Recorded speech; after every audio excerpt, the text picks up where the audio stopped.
The war for the Iron Throne was over, yet Westeros was far from peaceful.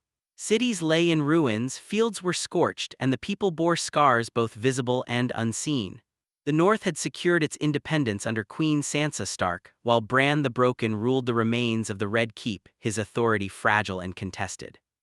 Jon Snow, exiled for the killing of Daenerys Targaryen, vanished into the frozen wilderness beyond the Wall, returning to the life of a ranger, yet carrying the weight of destiny and guilt. While men struggled to rebuild, forces older than time itself began to stir. Shadows whispered across the realms, and in the east, rumors spread that Daenerys' followers sought forbidden magic to resurrect her. Hidden enclaves of Valyrian loyalists worked to awaken power long thought lost, and across the frozen north, the free folk spoke of a shadow rising, older than the Night King, a darkness that had slept beneath the ice for millennia. Jon Snow felt it in the bite of the wind and the unnatural movements of animals. Peace had never truly existed beyond fleeting moments, and now an ancient menace awoke. Beyond the Wall, strange storms swept the tundra, and creatures of smoke and shadow moved with intelligence and malice. Wolves with burning eyes, serpentine forms that melted into mist, and beings unseen by mortal eyes prowled the land. Jon gathered the free folk, preparing them not for conquest but for survival, knowing that the coming threat would not care for crowns or kingdoms. Meanwhile, far to the east, Drogon had disappeared with Daenerys' lifeless form, yet beneath the ruins of Valyria, the earth trembled and ancient eggs long thought petrified began to stir. Fireborn dragons clawed their way into the world once more, not tamed by Targaryens but wild, fierce, and unpredictable.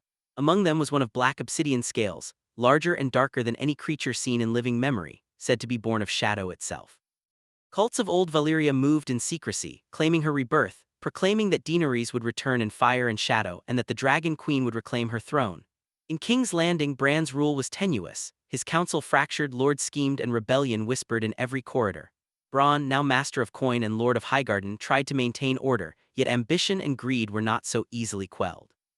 In the north, Sansa consolidated power, wary of southern lords who viewed her independence as a threat. Arya sailed west to the unknown lands, leaving Sansa to navigate the treacherous waters of politics alone. Gendry struggled to rebuild Storm's End and balance loyalty to the Iron Throne with sympathy for northern independence. But the true danger was not in politics, it came from the return of dragons and the rising shadow beyond the Wall.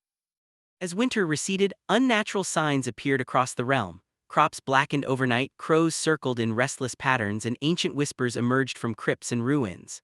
Maesters spoke of the night below, a force older than men, older than the children of the forest, older than the first men which had once created the White Walkers and now sought to awaken in full power. Jon Snow sensed it with every bone in his body. The true enemy was not the north or south but something deeper, something that had lain in slumber since time immemorial. The newly hatched dragons became a focal point of both awe and terror. 3 dragons now soared the skies above Essos, one greater and darker than the rest, tied to no master, embodying both fire and shadow. Fanatics claimed to serve Daenerys, some insisting she had been reborn. The North mobilized under Sansa, gathering banners and armies in preparation, while Jon Snow led the free folk south to warn the kingdoms of what approached. As the shadow spread, alliances formed not through loyalty but necessity. Maesters, lords, and warriors alike recognized the existential threat. Ancient prophecies surfaced, recounting that only a union of fire, ice, and human courage could stand against the night below. The first clashes were brutal. Shadow creatures swept across the northern lands, testing the resolve of even the fiercest fighters. Dragons engaged with the darkness, their flames illuminating a war unlike any seen before. Bran's visions revealed key points of vulnerability in the Shadow's forces, and strategies were shared with those brave enough to follow him. Amidst the chaos, whispers of Daenerys' return inspired both hope and fear. Some believed she had transcended death itself, others feared a new reign of terror. As armies collided and shadows moved like living storms, Jon Snow confronted the reality that survival required not just strength but unity. The North and South, long divided by politics and pride, found themselves on the same battlefield, fighting for the very soul of Westeros. The season culminated in a monumental confrontation at the ruins of King's Landing, where dragons, shadow beasts, and men clashed in fire, ice, and blood. The black obsidian dragon, a creature of shadow, met Drogon in a battle that lit the skies with fire and darkness entwined. Human armies fought valiantly, guided by Bran's foresight and Sansa's strategy, but it was the courage of individuals, from Jon Snow to unexpected heroes among the free folk, that turned the tide. In the aftermath, silence fell across the land. The shadow had been repelled, though not destroyed, leaving an uneasy peace. Bran remained king, his wisdom tempered by the horrors witnessed, and Sansa ruled a strong, independent north. Dragons soared once more, wary but alive, a reminder of the raw, untamable forces of the world. Jon Snow returned beyond the wall, understanding that his place was where vigilance was eternal. Yet in the dark corners of the world, cults whispered, dragons stirred, and the night below waited. Westeros had survived, but the cycle of fire, shadow, and destiny continued. The war for the throne had ended, but the struggle for the realm's very soul had only just begun.